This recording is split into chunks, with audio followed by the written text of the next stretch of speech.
Hey guys, I know it's been quite a bit of time since we've posted our next video. Had a lot of stuff going on in life. So what we're going to do tonight in this video is we are going to actually build the airbox. It's basically the airbox that goes right here in the front of the car, and it butts up to the radiator. And what it does is it pretty much dumps air into the radiator. And in a lot of these Gen 6 builds, what they're doing is the airbox goes in, it's going to be wrapped in carbon fiber, and we're going to clear coat it and all that, and we'll get to all that when we get to the decal application portion of all of this. So for now, we're going to take some measurements real quick, and I'm going to show you how I scratch build an airbox. All right, guys, so we have our chassis, we have the front clips done, everything is ready to go. So one thing you want to look at is this portion right here in the Gen 6 car. We're going to keep that. That's what the radiator is going to sit in. And basically what this airbox is going to do, it's going to sit flush with it.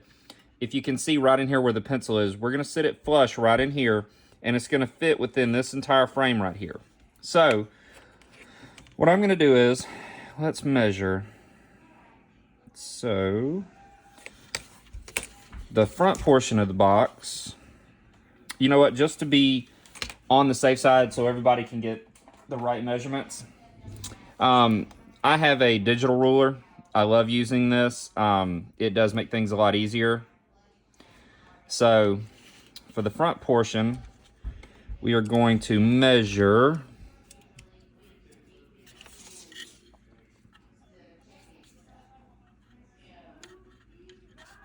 all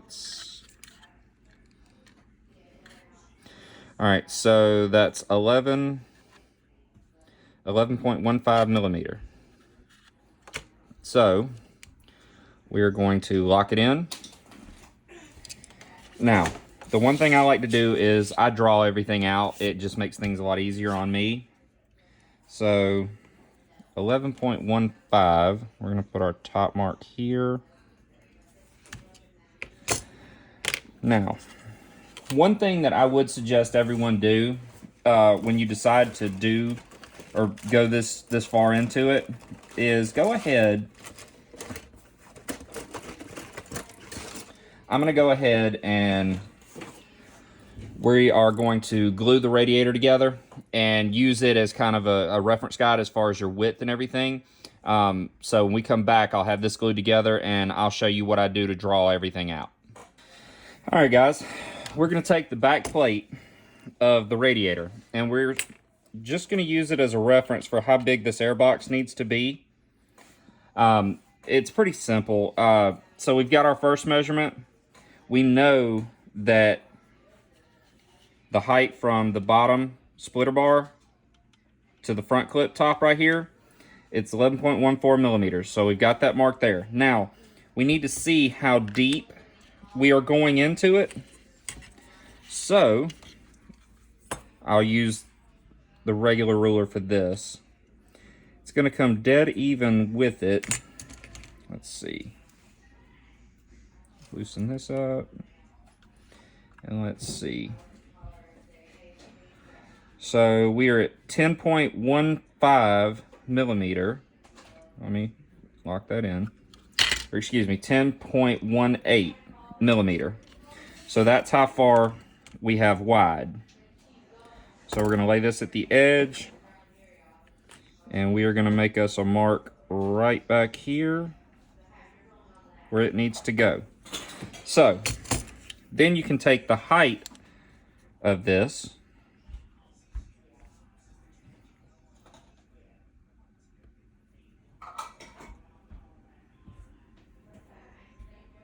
all right, now here is our original mark. You can add that. Just go back and make sure everything's square. Now, what we are going to do, this section right here is going to be curved. You can curve that however you want to. One cool thing that I have, I would suggest if anybody ever wanted to order these, they are from, let's see. These are from an art company, and basically you can turn around and you can put a curve on just about anything. So we have our point here.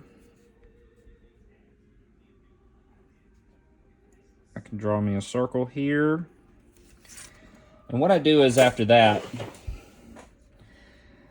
I kind of make an intersecting line. So I want this to be a little wider on top right here. And then I'm going to curve down into that.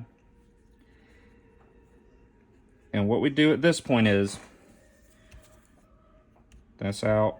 Everything in here is going to get cut out. When we come back, I'm going to show you the cutout, and we will go from there. All right, guys, we have it cut out. I know this is a white background, but you can see right here, this is just a basic shape. We have not started sanding or anything like that yet. And all we really want to check for is we want to make sure that when this sits inside the chassis,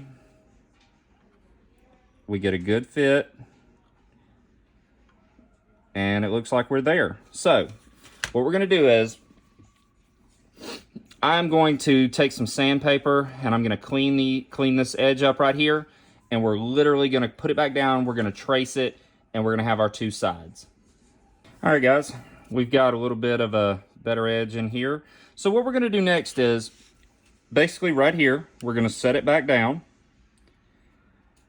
put it even right here, and you're just going to take your pencil and you're really just retracing it so you can cut out an identical piece.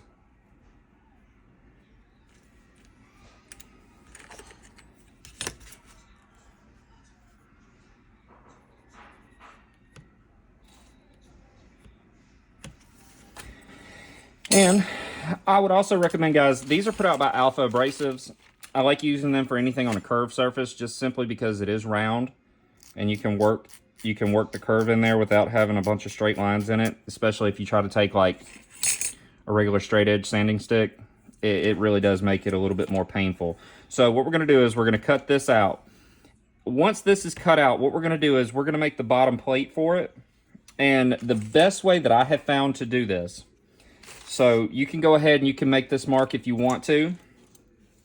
You're going to use the radiator. Here's the bottom piece right here. This is going to be our width. You might as well just go ahead, if you want to, and trace this out.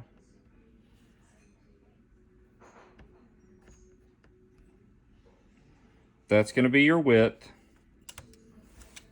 As far as how wide it is down here in the chassis, from here to here. And then another thing you can do to make things easier on you, go back to your digital ruler.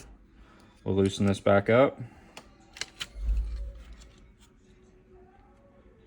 Let's see. 11.20. So we can make that mark here.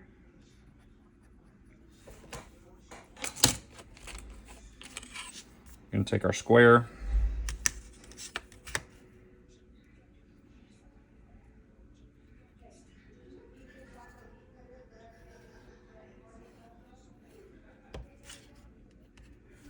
This is going to be our bottom plate. Perfect. You are going to have a little bit come over on the front edge. And the thing about it is, when you're scratch building these, it's really all about how you can get everything to fit in. So we're going to get this cut out and this cut out. We're going to get those glued together, and then I'm going to show you how you make the front portion of it. And then pretty much it's sanding and test fitting from there. All right, guys. So we have everything out. There's one side, the other side, good to go. Here's the base plate. So what we're going to do is, and I'm going to set this right here. Some guys were saying they couldn't see things that were on my desk because of the white and white being on white. So what I'm going to do is I'm going to work a little bit off center here, and I'm going to show you guys what I do to build these air boxes. It's really nothing that's overly complicated. Take a little Zap-A-Gap. Take your toothpick. Get some Zap-A-Gap down here. So here's the first one.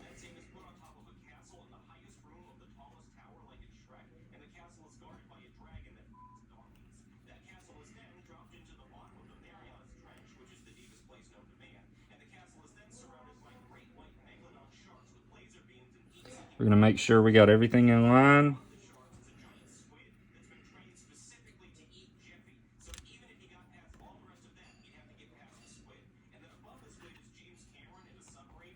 Now, take this side right here, same thing.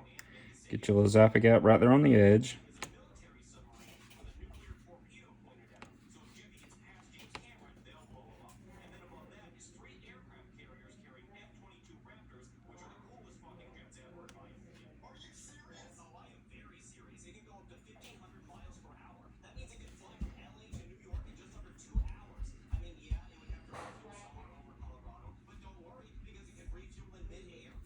Now, you don't always have to do this.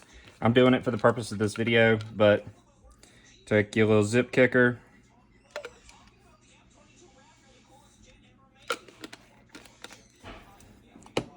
Make sure you got a strong hold. Now,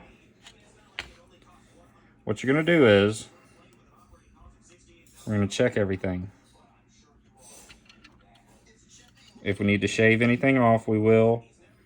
And it looks like we might have to.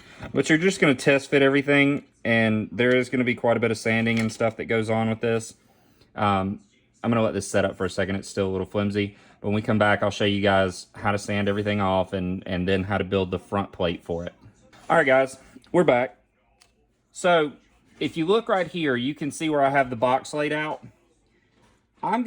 I'm actually going to draw this and cut this a little bit bigger than it needs to be. Just simply because any of the excess we can take off and we can trim off. So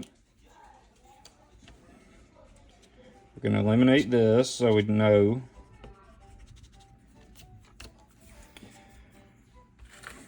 Going to get our square back.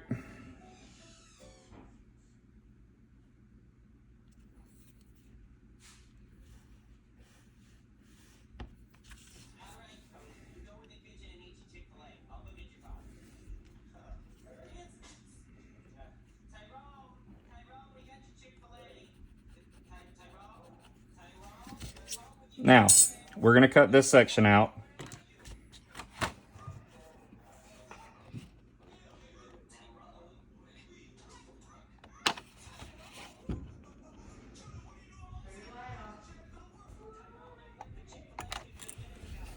All right, now, this obviously needs to be curved, so the best way that you can do this is just sit here and work it back and forth. It's not going to hurt anything. Don't put too much pressure on it.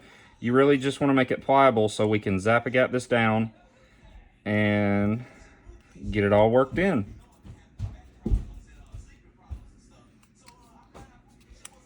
So I can put a little bend in here.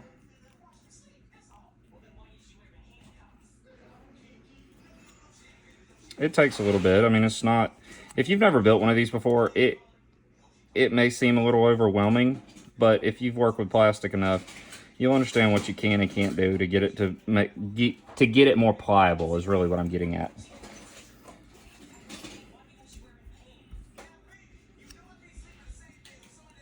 All right, so what we're going to do is we're going to glue this onto here, and you do it one side at a time. That's the one way that I have found to do this, is to do a little bit at a time till you get it to sit exactly like you want it to.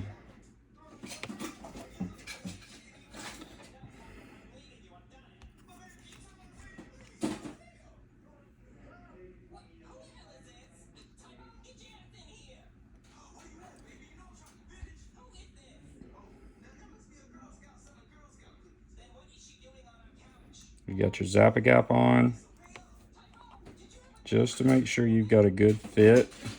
You're going to sand this anyway because you're going to add carbon fiber decal to it. So what I like to do is I like to make sure I have really, really good coverage with it. So then, again, you're going to take a little bit of your zip kicker. And there's that side. So the same thing on this side over here.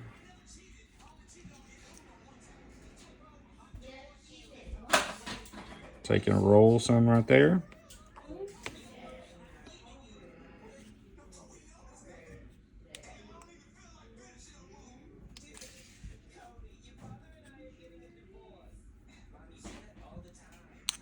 Oop. Fingers got a little twitchy there.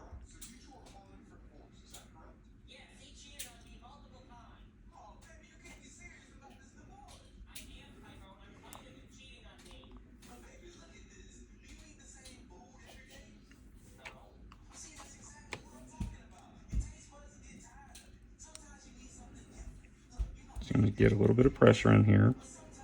A little bit of your zip kicker. Now we're going to give this a few minutes to set up, and I'll show you guys how I trim everything off, and we'll start the sanding process. All right, guys. So we do still have this top portion here, but what I like to do is I trim off right here, and I'm going to take a sanding stick and I'm going to work this all back in flat. I'm going to trim some of this flap off up front and get it sanded in. Once I do that, we'll move on to making the top portion. All right, guys, we're back. Everything is roughly sanded in. Looks pretty good. So what we're going to do is we're going to take this piece of styrene and we're going to glue it to the top right here. All right.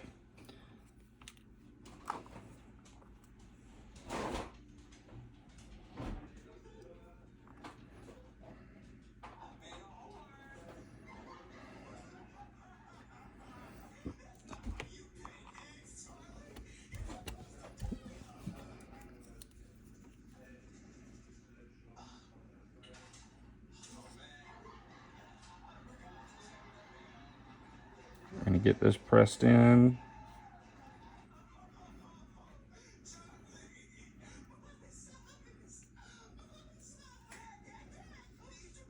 Make sure everything's covered.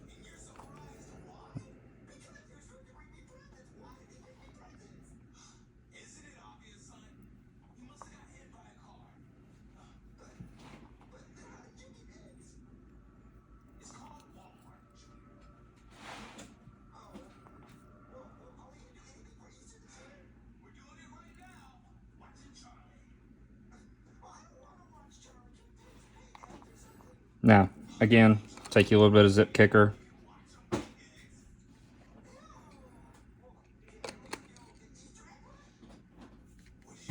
Make sure we have a good connection all the way around.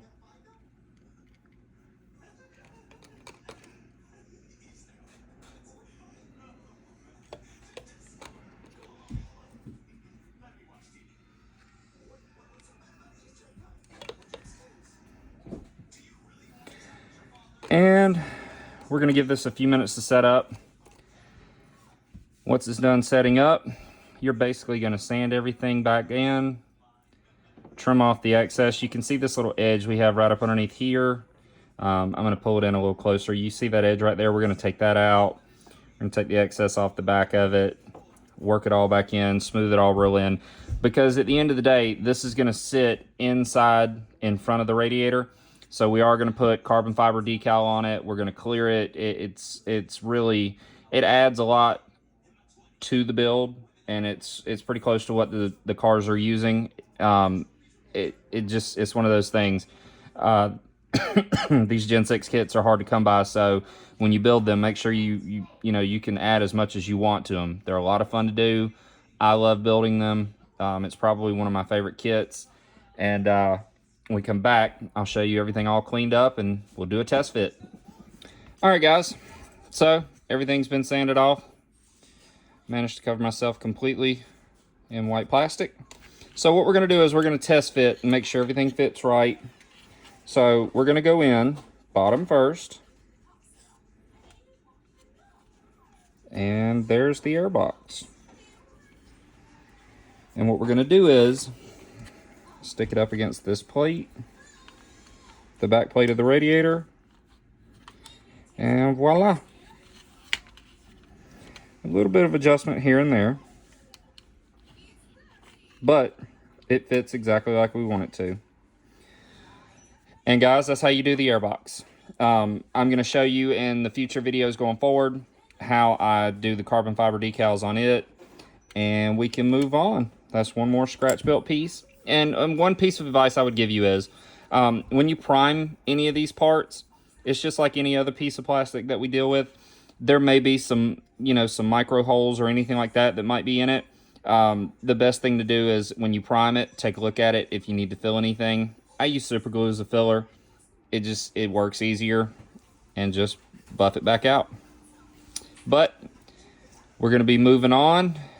Next thing we're going to do, I would recommend everybody, I'm going to build the full containment seat that Clay Kemp uses as well. He has an amazing video on how he does his full containment seats. I would highly recommend for you to go back and watch that. A lot of the things that I do on my seats are the same thing that he does in his videos. Many years ago, I asked him how he built his seats, and he was gracious enough to show me. And with just a lot of practice over the years, it's just become easier. So on the next video, we'll work on the seat, the seat, and we're also going to be using one of Jay's Model Car Garage. He helped me and a few others do the exact dash that Harvick used in his car that year. So we're going to work on getting it fit in here and making sure everything fits and squares up with the body on it. But thank you guys for tuning in this week.